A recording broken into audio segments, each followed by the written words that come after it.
બોલીએ સદગુરુ મહારાજની જય. ગુરુજીએ વાત કરી કે ભાઈ જીવન બનાવવું પડે. ગુરુ જ્ઞાન તો આપી દઈએ પણ પછી જીવન પોતાને બનાવવું પડે, હાલવું પોતાએ પડે. કોઈ બી તમને એમ કહે કે ભાઈ મારે આ ગામ જવું છે, મને રસ્તો બતાવો, તો એ રસ્તો બતાવી તમારે આઈરે ન આવે કંઈ. એ રસ્તો બતાવી દો, પછી હાલવું તો તમારે જ પડે, તો ગામે પહોંચાય.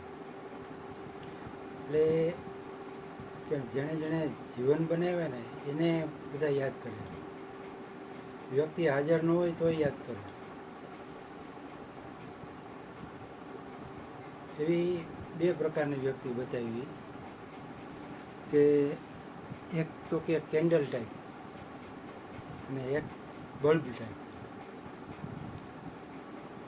એટલે બલ્બ ટાઈપ એટલે કંઈ તમે આ એક બલ્બ કરો તો કદાચ આખું ઘર એમ ચમકે. એક જ બલ્બ કરો તો એ આખા ઘરમાં અજવાળું ફેલાઈ જાય. પણ કેન્ડલ એટલે મીણબત્તી. મીણબત્તીનું તો ટપકું આવડું જ હોય. એ કરો તો કદાચ રૂમમાં અંધારા જેવું જ લાગે. એ પ્રકારની વ્યક્તિ હોય, બે પ્રકારની. એ કેન્ડલ ટાઈપ વ્યક્તિમાં કઈ આવે, બલ્બ ટાઈપમાં કઈ આવે તો કે સેલિબ્રિટી હોય કોઈ, રતન ટાટા, એ બલ્બ ટાઈપમાં. અમિતાભ ક્યુ, લતા મંગેશકર, ઝાકીર હુસેન, એ બધા જે જુદા જુદા ક્ષેત્રમાં, સચિન તેંડુલકર ગયો, અત્યારે વૈભવ સૂર્યવંશી કહેવાય, એ બધા બલ્બ ટાઈપમાં આવે. એક ચમકારો થાય. અત્યારે બધા એમ એવો ચમકારો કે એના પ્રભાવમાં આવી જાય. તો એ બલ્બ ટાઈપ હોય. અને પછી કેન્ડલ ટાઈપ, કે બલ્બ ટાઈપ હોય એ બલ્બ ઉડી જાય પછી બીજો બલ્બ કરી ન શકે. કારણ કે આ બલ્બ ઉડી ગયો તો એને બીજો બલ્બ બગાડી તો એ બીજો બલ્બ ન થાય. હવે કેન્ડલ ટાઈપમાં કી આવે કે આ સંત મહાત્મા, સાધુ સંતો એવા તો અનંત થઈ ગયા. આપણે જાણ બાર કેટલાય હોય, બહુ મહાન થઈ ગયા એની તો આપણને ખબર હોય, એવા જાણ બાર કેટલાય હોય. કેન્ડલ ટાઈપ એ કહેવાય. એ મીણબત્તીને તમે બીજી મીણબત્તી અડાડો તો એ પ્રકાશ ફેલાય. એમાંથી તમારે કરવી તો હજારો મીણબત્તી થાય. એક લેમ્પને લેમ્પ અડાડીને એ ન થાય. એ અમિતાભ હોય, લતાજી હોય કે ગમે એ હોય સેલિબ્રિટી, તો એ જગતનું ટૂંકમાં જગતને સુધારી ન શકે. કે કોઈ વ્યક્તિને એવો પોતાના જેવો ન બનાવી શકે.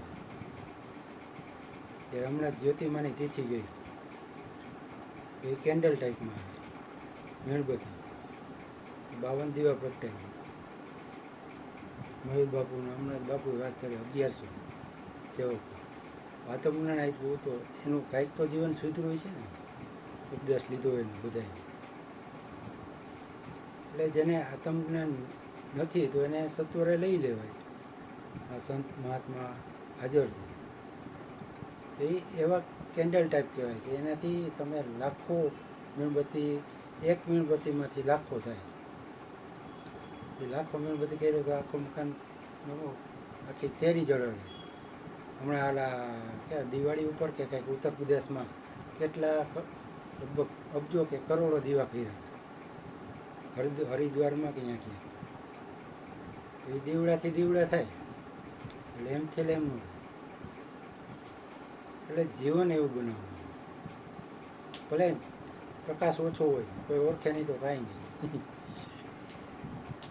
રતન ટાટા અને અમિતાભને બધા ઓળખે, ન ઓળખે તો કાંઈ નહીં, પણ બીજાનું જીવન સુધરે. બાપુએ કહ્યું પરહિત સમ ધર્મ નહીં, બીજાનું હિત વિચાર, સ્વાર્થી ન હોય.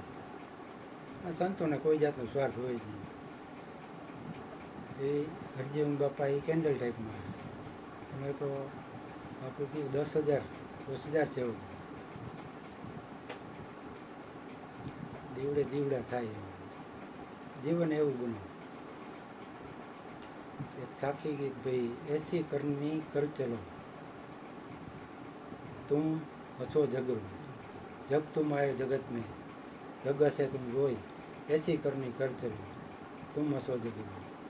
એવી જ કરણી કરી ગયા જ્યોતિમાં ને હરજીવન બાપા બધા સાધુ સંતો મહાત્મા એ કરણી થકી પૂજાણા, કહેણી થકી નહીં. ભજન મેં કે કહેણી કે બહોત મજૂર, કરણી વિના ઘર દૂર. કહેણીમાં બોલવામાં તો બધે હોશિયાર હોય, કરણી કરવી પડે તો તે સેવાનું આવે. સહન કરે સંત થાય એમ કહે. સંતોને સંતપણા નથી મફતમાં મળતા, એના મોંઘેરા મૂળ ચૂકવવા પડે. એટલે જીવન ખરેખર સંત મહાત્માના સંગમાં આવ્યો હોય તો ખરેખર જીવન બનાવવું. બોલીએ સદગુરુ મહારાજની જય. બરોબર બરોબર.